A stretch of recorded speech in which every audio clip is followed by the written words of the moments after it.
नमस्कार, बहुत स्वागत है आपका। संवर रहा है छत्तीसगढ़।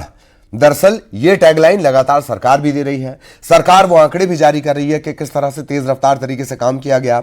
मुख्यमंत्री विष्णुदेव साय आए शपथ ग्रहण के बाद से किस तेजी के साथ काम किया गया। चुनावी जो वादे थे, चुनावी जो सेट किया गया था, मोदी की गारंटी जिसे कहा गया, जिसके दम पर जीत मिली है, वो पूरी तरह से कैसे जमीन पर उतरे, उसको लेकर लगातार कोशिश है। इन सब के बीच सवालों के सिलसिले भी चल रहे हैं, सवाल भी विपक्ष की तरफ से उठाए जा रहे हैं। आज इसी को समझने की कोशिश करेंगे कि छत्तीसगढ़ ने जो विकास की रफ्तार पकड़ी है, किस तरह की स्थितियां उसकी है, प्रगति के पथ पर कितना आगे पहुंची है सरकार। संवर रहा है छत्तीसगढ़, यह टैगलाइन इसलिए क्योंकि सरकार ने संकल्प लिया था जो अब पूरा होता नजर आता है। छत्तीसगढ़ में बच्चे कुपोषण से निकलकर सुपोषित हो रहे हैं, सड़कें विकास की पहचान बन रही हैं, साय सरकार में महिलाएं सशक्त हो रही हैं। सरकार की कोशिश है कि हर रोज रोजगार के नए मौके तैयार किए जा सकें। किसानों के लिए सरकार की योजनाएं चल रही हैं, वो खुशहाल बना रही हैं। सीएम विष्णुदेव साय और केंद्र में पीएम नरेंद्र मोदी के नेतृत्व से डबल इंजन की सरकार ने छत्तीसगढ़ को विकास की दिशा में लगातार आगे बढ़ाने का काम शुरू कर दिया है। इसके अलावा मूलभूत सुविधाओं की बात कर लें, गांव-गांव तक बिजली, पानी, स्कूल, अस्पताल, ऐसी बुनियादी सुविधाएं पहुंचाई जा रही हैं। रायपुर एक शिक्षा का बड़ा केंद्र बनकर उभरा है। बस्तर में एनएमडीसी का स्टील प्लांट प्रारंभ होना, राज्य की कला, संस्कृति, वनोपज, हस्तशिल्प आदि की अंतर्राष्ट्रीय पहचान भी इस दौरान बनी है, पुख्ता हुई है। यह विकसित छत्तीसगढ़ की दिशा में विष्णुदेव साय सरकार का बड़ा कदम है। प्रदेश से नक्सलियों का खात्मा करने के लिए रोजाना ऑपरेशन चल रहे हैं और यही वजह है कि प्रदेशवासी कह रहे हैं संवर रहा है छत्तीसगढ़। सरकार ने शपथ ले रखी है सुपोषण से स्वस्थ और खुशहाल प्रदेश के निर्माण की। आज इसी पर बात।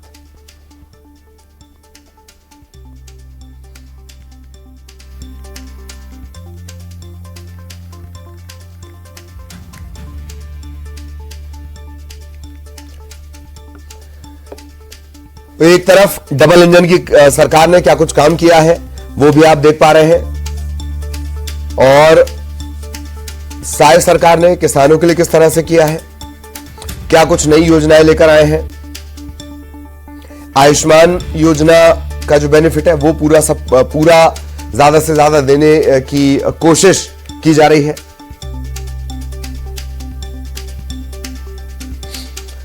और दो बेहद खास मेहमान इस वक्त हमारे साथ जुड़े हुए हैं, उनके पास भी आपको लिए चलेंगे, उनसे जानेंगे कि क्या ये जो दावे किए जा रहे हैं दरअसल किस तरह से वो दावे हैं। मनीष वोरा साहब वरिष्ठ पत्रकार हैं, उनका बहुत स्वागत। राजीव चक्रवर्ती बीजेपी के नेता इस वक्त हमारे साथ जुड़े हुए हैं, उनका भी बहुत बहुत स्वागत। सबसे पहले मनीष सर, आपसे ही शुरुआत करते हैं। सरकार कह रही है संवर रहा है छत्तीसगढ़, लोग कह रहे हैं संवर रहा है छत्तीसगढ़। यह बात सही है कि काम डेवलपमेंट की जो रफ्तार है वो तेज हुई है। आप इसे कैसे देखते हैं, सरकार के ये जो दावे हैं? जी निश्चित रूप से ये बात तो तय है कि भारतीय जनता पार्टी की सरकार प्रदेश में आने के बाद विकास को एक नई गति मिली है, इससे कतई इनकार नहीं किया जा सकता। उसमें यदि हम बात करें, जो वादे सरकार ने विपक्ष में रहते हुए किए थे, उस दरमियान जो उन्होंने कहा था, उनके राष्ट्रीय नेताओं ने आकर के छत्तीसगढ़ में जिन बातों को कहा था, उन सारी बातों को अमली जामा पहनाने का प्रयास निश्चित रूप से छत्तीसगढ़ में हुआ है। हम चाहे बात कर लें भ्रष्टाचार को लेकर के जो बात की, उन्होंने शराब घोटाले को लेकर के जो बात करी थी, इसके साथ साथ अन्य जो घोटाले और उसके लिए जो भ्रष्टाचार की जो बात की थी, उनके ऊपर लगातार एक्शन हो रहा है। इसके साथ साथ यदि हम बात करें तो किसानों को बोनस देने के लिए जो उन्होंने घोषणा करी थी, किसानों को एक मुश्त 3100 रुपए बोनस दिया जा रहा है। इसके साथ साथ बात करें बेरोजगारों को रोजगार देने की बात करी थी, उस दिशा में प्रयास हो रहे हैं। इसके साथ साथ और भी जो बगैर तमाम वादे किए थे, निश्चित रूप से उस दिशा में काम है। इसके साथ साथ देखिए, सबसे महत्वपूर्ण चीज होती है कि आप व्यक्तिगत विकास के साथ साथ इंफ्रास्ट्रक्चर डेवलपमेंट के क्षेत्र में भी काम करें, तो उस दिशा में भी एक अच्छा प्रयास जो है वो छत्तीसगढ़ में देखने को मिल रहा है। जब हाल ही में सड़कों के लिए 1000 करोड़ से ज्यादा ये जो है विकास कार्यों की घोषणा की गई है। इसके साथ साथ अन्य क्षेत्रों में भी इस प्रकार के विकास कार्यों की घोषणा की गई है। लेकिन इसके साथ साथ एक बड़ी चीज यहाँ पर देखने को मिल रही है कि प्रदेश में सरकार आने के बाद एक चिंताजनक विषय जो निकल करके आ रहा है, वो कानून व्यवस्था की स्थिति को लेकर के निकल के आ रहा है। कानून व्यवस्था की स्थिति को लेकर हम कहें तो वो स्थिति निश्चित रूप से चिंताजनक है, जिस पर विचार करने की आवश्यकता है। राजधानी रायपुर में ही पिछले 7 दिनों के अंदर में 9 से ज्यादा मर्डर के केस हो गए हैं। तो इसको लेकर के एक गंभीर चिंतन करने की आवश्यकता है। मुख्यमंत्री निश्चित रूप से बहुत संवेदनशील और सरल है, लेकिन उन्हें इस दिशा में प्रयास करने की आवश्यकता है और गंभीरता से विचार करना होगा। लगातार इस प्रकार की घटनाएं होना, देखिए इस प्रकार की घटनाओं को लेकर के यदि हम ये कह करके अपनी जिम्मेदारी से बचना चाहें कि कांग्रेस के द्वारा प्रयास किया जा रहा है, तो निश्चित रूप से ये कतई सही नहीं होगा। इस दिशा में भी गंभीरता से प्रयास करने की आवश्यकता है। और छत्तीसगढ़ के विकास को लेकर के जो बात करें, चाहे इसके पूर्व की जब भाजपा सरकार रही है उस दरमियान भी इंफ्रास्ट्रक्चर डेवलपमेंट को लेकर के छत्तीसगढ़ में बहुत सारे काम हुए हैं, जिसको गिनाने यदि हम जाएंगे तो एक लंबा समय लग जाएगा। लेकिन मैंने कहा कि अभी सरकार आने के बाद में एक जो स्थिति देखने को मिल रही है कानून व्यवस्था और इंटेलिजेंस फ्रेमवर्क को लेकर के, उस दिशा में गंभीरता से सरकार को प्रयास करने की आवश्यकता है।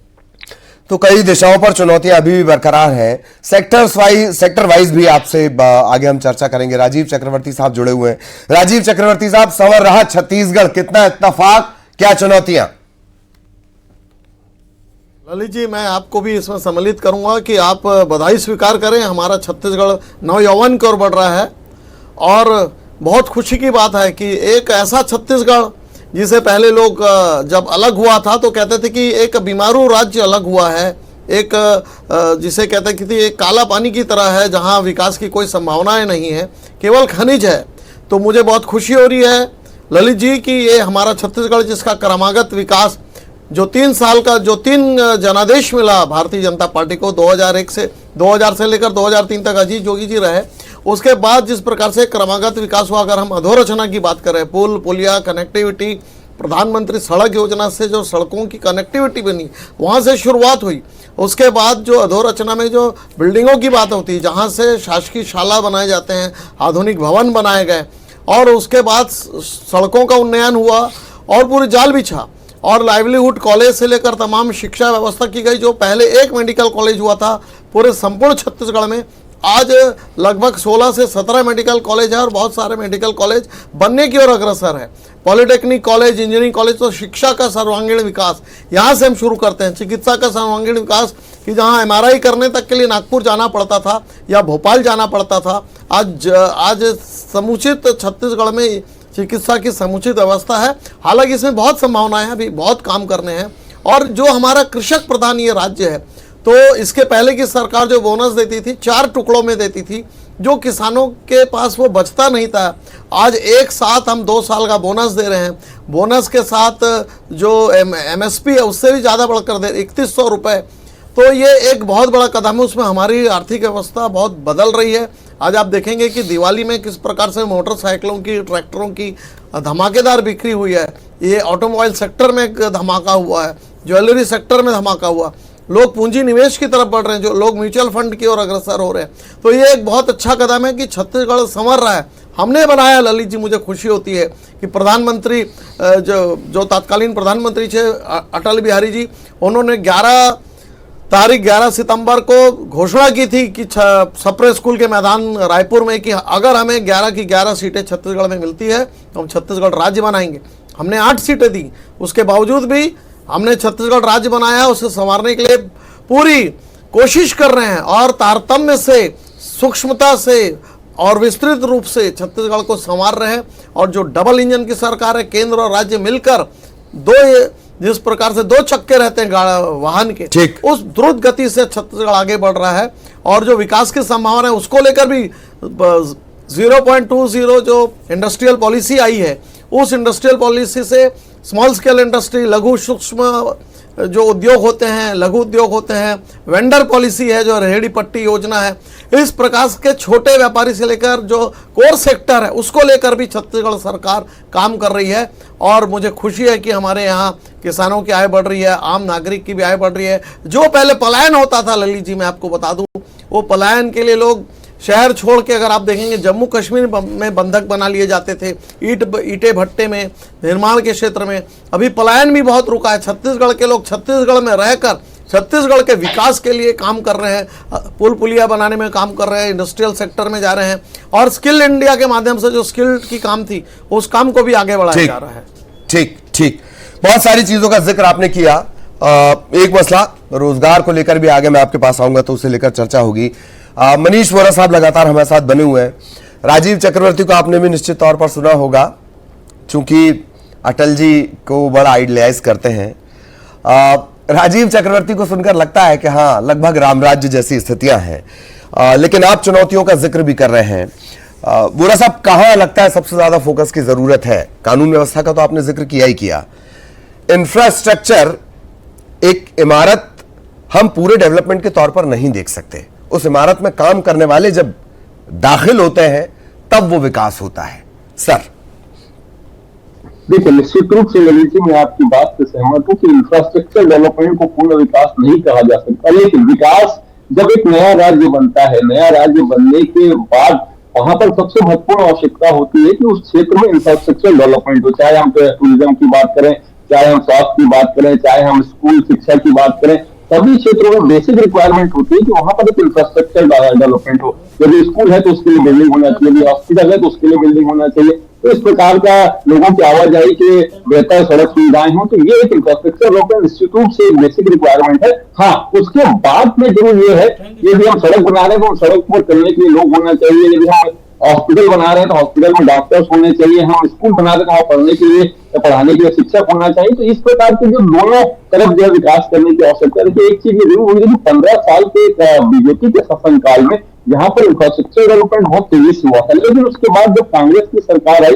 तो उसमें उस इंफ्रास्ट्रक्चर डेवलपमेंट जो हुआ था, वहां पर जहां हॉस्पिटल बने थे वहां पर डॉक्टरों की नियुक्ति करी, जहां पर स्कूल बने थे वहां शिक्षकों की नियुक्ति करी। इसी प्रकार अभी भी देखिए, अभी जो वर्तमान स्थितियां हैं उसमें लगातार अभी सरकार आने के बाद में, जैसा कि सरकार विपक्ष में रहते हुए भाजपा ने घोषणा करी थी, रोजगार के क्षेत्र में बढ़ावे के लिए शिक्षकों की नियुक्ति भी बड़े पैमाने पर वो किया, डॉक्टरों की नियुक्ति के लिए बड़े पैमाने पर प्रयास किया है। तो इंफ्रास्ट्रक्चर के साथ साथ वहां पर मैन पावर भी उपलब्ध कराया जा रहा है, मैन पावर के साथ साथ वहां पर इंस्ट्रूमेंट्स भी उपलब्ध कराए जा रहे हैं। यानी जिस प्रकार आवश्यकता होती है स्कूल में पढ़ने की, स्मार्ट क्लास की आवश्यकता होती है। आप बात करें तो हॉस्पिटल में ऑपरेशन थिएटर है, तमाम जांच की जो सुविधाएं होती है वो होना चाहिए। तो इस प्रकार की सभी चीजों के लिए भी यहाँ तेजी से प्रयास हो रहा है। और जब कहा जाता है कि केंद्र और राज्य जब मिला जुला प्रयास करते हैं तो निश्चित रूप से वो विकास की जो गति होती है, उसकी जो रफ्तार होती है, वो रफ्तार निश्चित रूप से बढ़ती है। तो वो बढ़ी हुई रफ्तार यहाँ पर देखने को मिल रही है। इसके पहले ये होता था कि जब हम देखें, इसके पहले एक महत्वपूर्ण चीज ये थी कि जब प्रदेश में भारतीय जनता पार्टी की सरकार थी, डॉक्टर रमन सिंह जी मुख्यमंत्री थे, उस समय जो है केंद्र में कांग्रेस की सरकार थी, लेकिन उस समय भी विकास की जो गति, इंफ्रास्ट्रक्चर डेवलपमेंट को लेकर के जो काम होना था, एक बेहतर सामंजस्य केंद्र सरकार के साथ बना करके यहाँ पर विकास के काम हुए थे। लेकिन अभी हम देखें तो उस काम को और द्रुत गति से बढ़ाया जा रहा है। कि मैंने पहले कहा कि सड़कों का जाल बिछाने के लगभग 1600 करोड़ रुपए की घोषणा की गई है। इसके साथ साथ हम बात करें हॉस्पिटल्स को लेकर के, हम बात करें शिक्षा को लेकर के, हम बात करें स्वास्थ्य को लेकर के, इसके तमाम जो क्षेत्र हैं सभी क्षेत्रों में इस प्रकार की स्थितियां हैं। लेकिन इसके साथ साथ आपने जैसा कहा था, ये चैलेंज निश्चित रूप से है कि इंफ्रास्ट्रक्चर के साथ साथ वहां पर मैन पावर के साथ में इंस्ट्रूमेंट्स और ये सारी चीजें, और ये चीजें केवल बनाने से नहीं होगा, उसके साथ साथ उन चीजों का मेंटेनेंस भी होना चाहिए और किस प्रकार वो जनता को सीधे तौर पर फायदा पहुंच सकता है उन चीजों का, ये देखने वाली बात होगी। अभी हमने एक चीज देखी थी कि एक दंतेवाड़ा में घटना हुई जहां पर लगातार ये हुआ कि कुछ लोगों का ट्रीटमेंट किया गया और उस ट्रीटमेंट में उनको इन्फेक्शन हो गया, इन्फेक्शन होने से उनको जो है रायपुर रेफर किया गया। तो इस प्रकार की जो स्थितियां बनती है वो स्थितियां न बने, इस दिशा में प्रयास करने की आवश्यकता है। छत्तीसगढ़ में भारतीय जनता पार्टी की सरकार से प्रदेश की जनता को बहुत सारी उम्मीदें और बहुत सारी आशाएं हैं और उस विश्वास के साथ जनता ने आपको चुनकर के भेजा है। मुझे लगता है कि उन चीजों की पुनरावृत्ति न हो जो पहले हो चुका है, उनको ध्यान में रखने की आवश्यकता है। बिल्कुल बिल्कुल बिल्कुल, ये बात आपने बहुत अच्छी कही। स्वास्थ्य का आपने हवाला दिया। अपने प्रोग्राम रेल के सफर पर जब मैं निकला तो कई जगह ऐसी स्थितियां हैं कि अगर किसी गांव वाले पर भालू अटैक कर रहा है, लंबे वक्त तक तो उसे इलाज ही नहीं मिल पाता है। अस्पताल पहुंचना तो दूर है, पास में किसी तरह के अस्पताल नहीं है और ये समस्याएं लगातार बनी रहती हैं। खैर, डेवलपमेंट की रफ्तार को लेकर वक्त रहा तो रेल को लेकर थोड़ी और बातचीत होगी। चक्रवर्ती साहब, आपके पास में आ रहा हूं। लगातार आप अपना डेवलपमेंट का रिपोर्ट कार्ड रख रहे हैं, आप बता रहे हैं कि ये काम हुए हैं।